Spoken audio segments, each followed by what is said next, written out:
Bismillahirrahmanirrahim.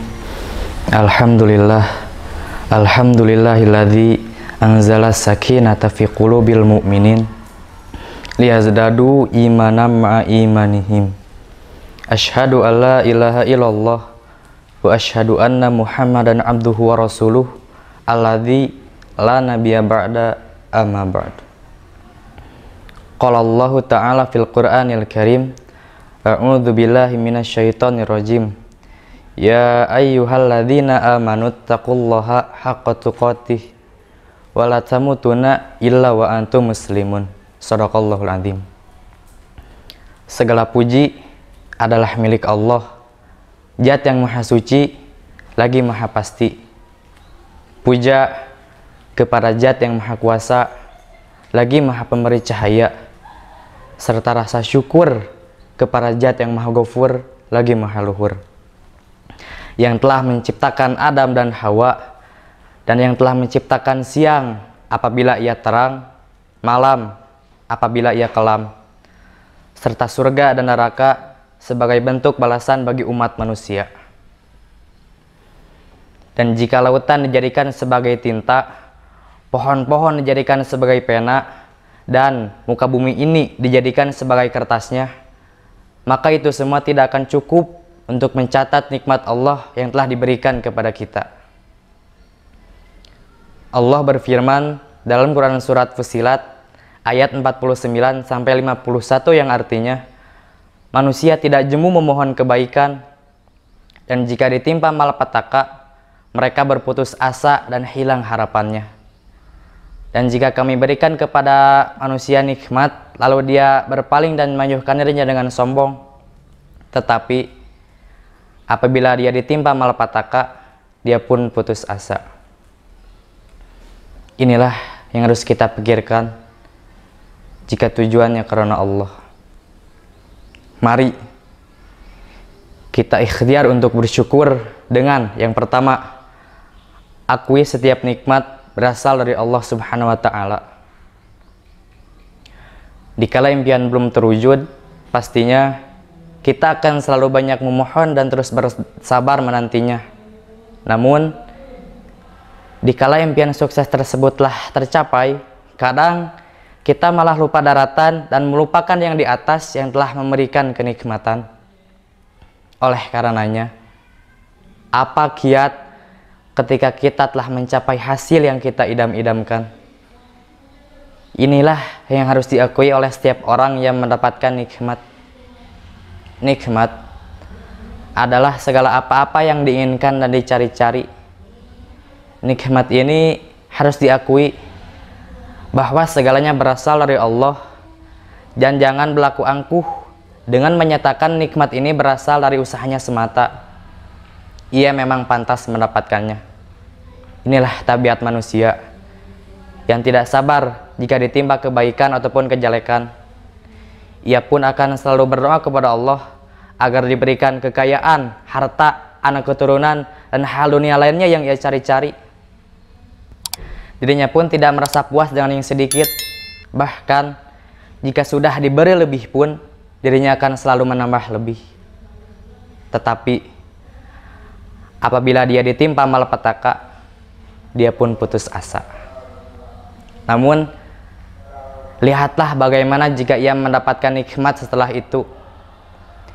Ia pun lalai dari bersyukur kepada Allah. Bahkan, ia pun sampai melampaui batas dengan menyatakan semua rahmat itu dibuat karena ia memang pantas memperolehnya.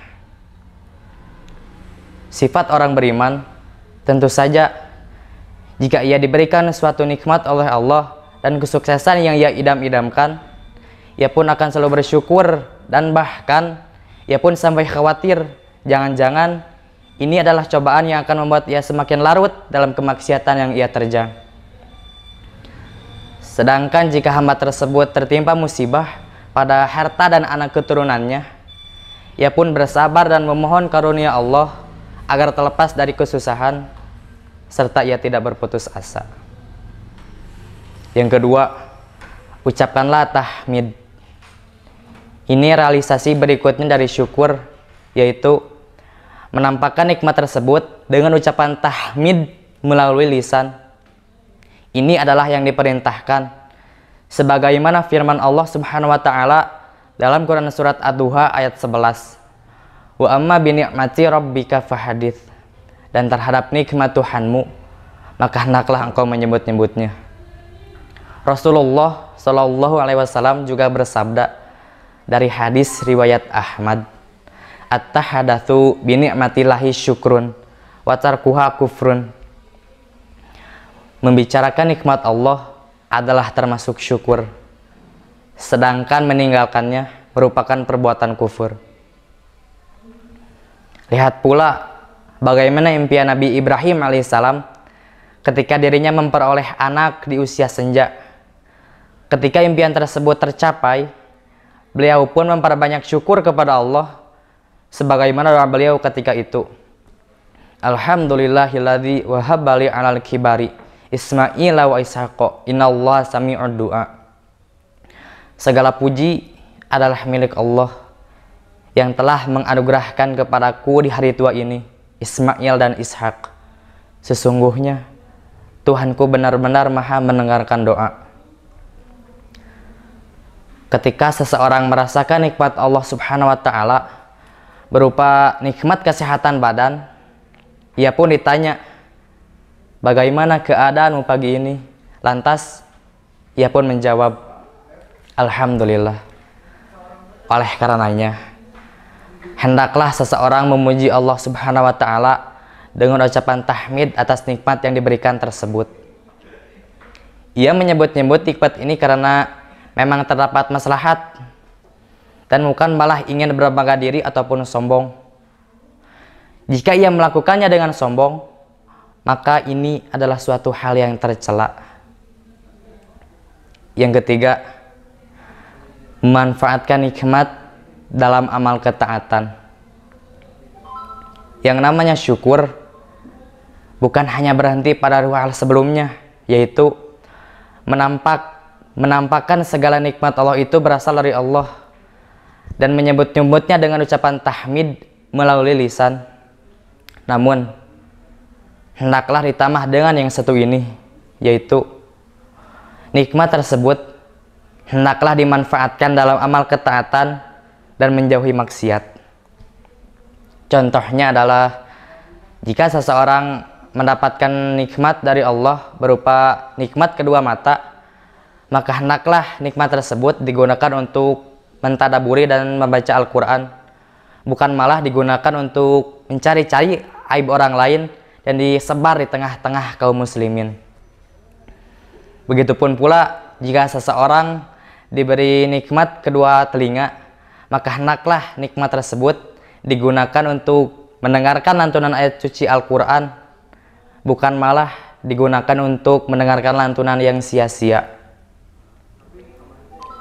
Begitupun pula jika seseorang diberi nikmat kesehatan badan, maka hendaklah nikmat tersebut digunakan untuk menjaga sholat 5 waktu, bukan malah meninggalkannya. Jadi jika nikmat yang diperoleh oleh seorang hamba malah digunakannya untuk maksiat, maka ini bukan dinyatakan sebagai syukur.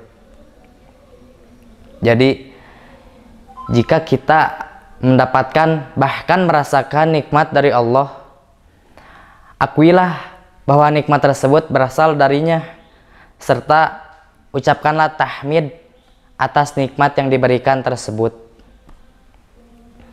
Mari kita bersyukur atas limpahan nikmah, rahmah, dan inayah serta barokah Allah Subhanahu wa taala. Dan hanya kepadanya lah kita bertawakal. Mungkin cukup sekian yang bisa saya sampaikan. Mohon maaf bila mana ada salah kata yang terucap. Benarnya datang dari Allah dan salahnya dari diri saya pribadi. Rabbana hablana min azwajina wa dzurriyyatina qurrata a'yun waj'alna lil muttaqina imama. Ya muqallibal qulub tabit qalbi ala dinik. Rabbana atina fid dunya hasanah wa fil akhirati hasanah wa qina adzabannar. Wassalamualaikum warahmatullahi wabarakatuh.